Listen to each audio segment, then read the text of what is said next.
Jamal Crawford. Is JCrossover the best scoring sixth man ever?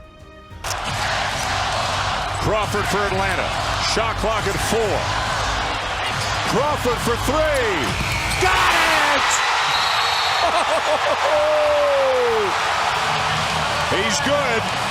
Sometimes it's better to be lucky than good. Banks at home. Hawks by 4. When you're talking instant offense, microwave ready heat check madness, you have to mention Jamal Crawford. If you don't, I'm sorry, you're not serious about basketball. This man wasn't just coming off the bench, he was coming for souls. JCrossover didn't treat the sixth man role like a step down. He made it a show, a highlight reel, a problem for defenders across the league. 3 sixth man of the year trophies sitting on his mantle? That's not luck, that's craftsmanship. But here's the real question we're diving into today. Was Jamal Crawford the greatest scoring sixth man to ever grace an NBA hardwood? The guy who could break your ankles, your spirit, and the net all in one possession? We're breaking it all down, stats, impact, legacy, and showing you why Crawford just might be the undisputed king of a mob bench. Before we crown anyone the king of the bench, let's meet our royal candidate. Marbury finding inside Taylor. Back out Crawford. Pass to himself. Oh! Jamal Crawford gets the crowd on its feet. Jamal Crawford entered the league as the 8th pick in 2000. Cleveland grabbed him, then immediately shipped him to Chicago like a package they couldn't wait to re-gift. What they didn't know was they just forwarded the NBA a time bomb of ankle-breaking potential. At 6'5", Crawford arrived as a rail-thin guard with 2 things nobody could teach: hands quicker than a card shark and the unshakable confidence of a man who'd never met a shot he didn't like. Little did the league know this skinny kid from Michigan would torment defenses for the next 2 decades.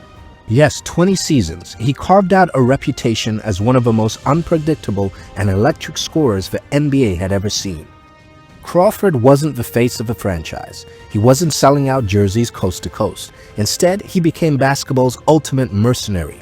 Bulls, Knicks, Warriors, Hawks, Blazers, Clippers, Timberwolves, Suns. He wore more uniforms than a part-time UPS driver. But that duffel bag, packed with team gear, always carried one constant: buckets, and an endless supply of them. What separated Crawford wasn't just that he scored, it was how he scored. While other players needed screens and systems, Jamal needed nothing but space and audacity. Isolation basketball? That was his personal art exhibition. His step-back jumper wasn't just effective, it was disrespectful. Those floaters, poetry in motion, and those angles, the man found shooting windows that wouldn't exist for normal humans. And then there was the crossover. Not just any crossover. We're talking split the defense, break your ankles, where'd he go kind of handles. They called him JCrossover because the guy who just embarrassed your favorite player was too long for a jersey. Crawford's early years in Chicago were marked by flashes of brilliance, interrupted by growing pains. The Bulls were still in post-Jordan hangover, searching for an identity, and Jamal was caught somewhere between point guard, shooting guard, and the just let him hoop position. But those years mattered.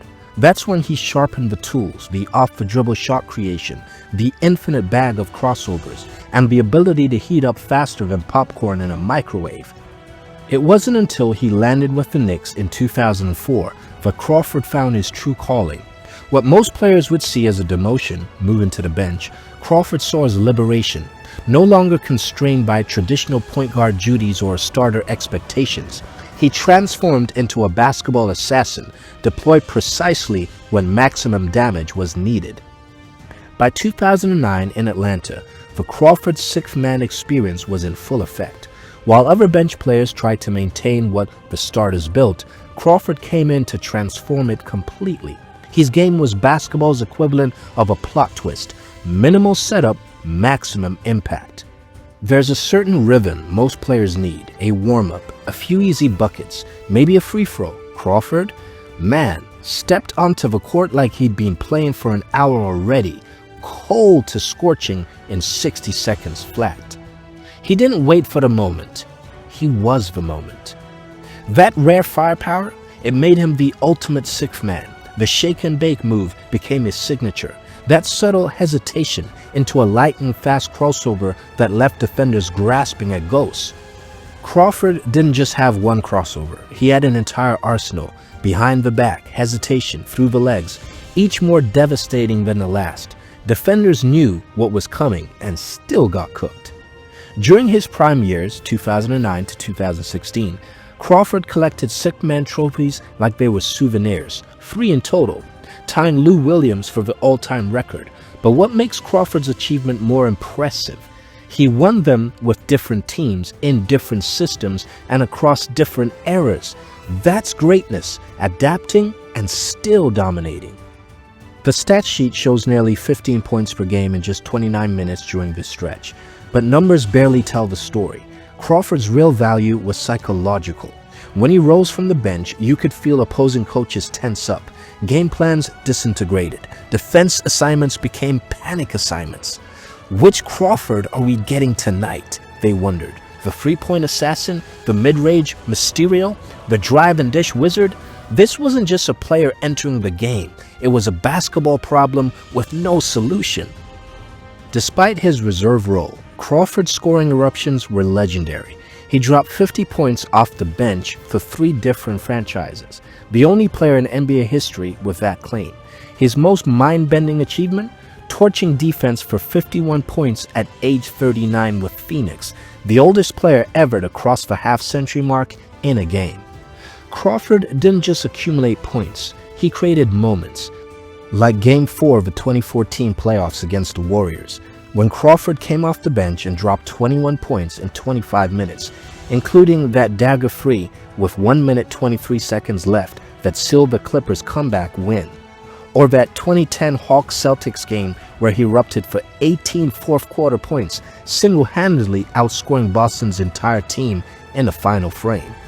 Daggers when games hung in the balance, impossible shots when possession seemed lost, momentum shifters when his team needed a spark.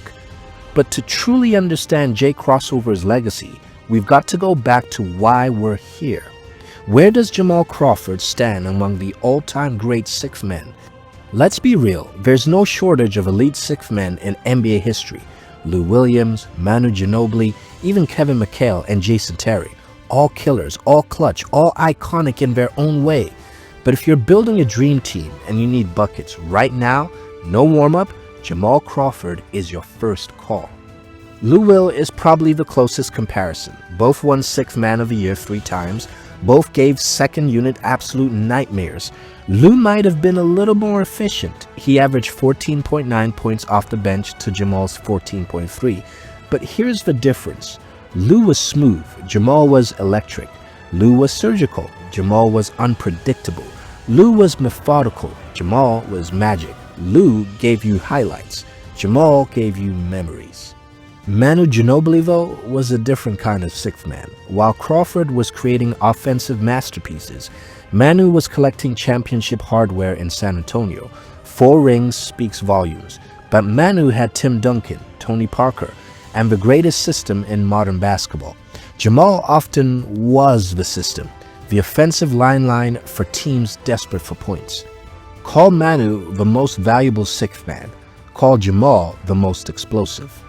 Kevin McHale might be the most talented player to ever rock the sixth man role. Those post moves, textbook material still studied today. But McHale wasn't a career sixth man. He was a Hall of Fame talent waiting his turn on a loaded Celtics team. For Crawford, the bench wasn't a waiting room, it was home. And Jason Terry, the Jet, had the clutch gene and championship pedigree. His 2011 finals performance is etched in Dallas folklore. But Terry didn't have Crawford's creativity. Jamal could get a shot off in a phone booth, from any angle, with a blindfold at any moment. He didn't need space, he created it, manufactured it out of thin air, and that's rare. What elevated Crawford above this elite company wasn't just buckets, it was identity. These others played sixth man. Jamal became the sixth man. He didn't just accept the role, he redefined it, glamorized it, turned it into a headliner. He made it cool, he made it his.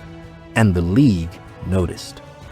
In a league where respect must be earned through blood and buckets, Crawford's reputation towers. Ask any NBA player about Jamal and watch their expression change.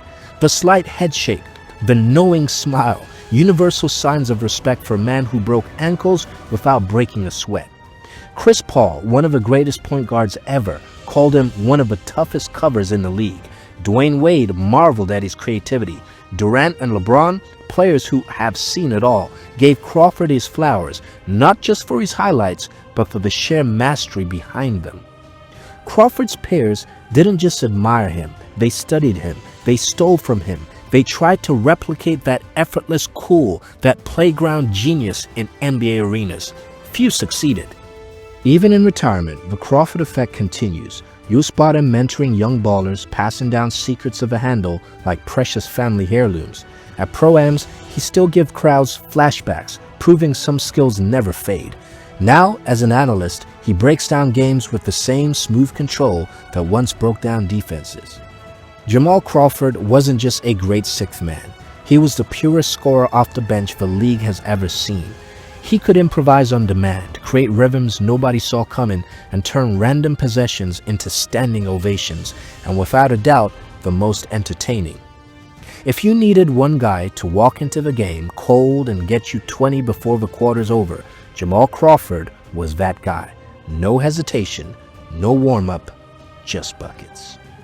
And therein lies the lesson for anyone with hoop dreams or any dreams at all. Find your superpower. Crawford didn't waste precious hours trying to become an elite defender or the most efficient shooter in the league. He recognized his gifts, handling and shot creation, and he perfected them beyond recognition. Be the solution nobody else provides. That's how you crack the rotation. That's how you carve out 2 decades in the world's toughest league. And sometimes that's how you change the game itself, even if you're doing it from the bench.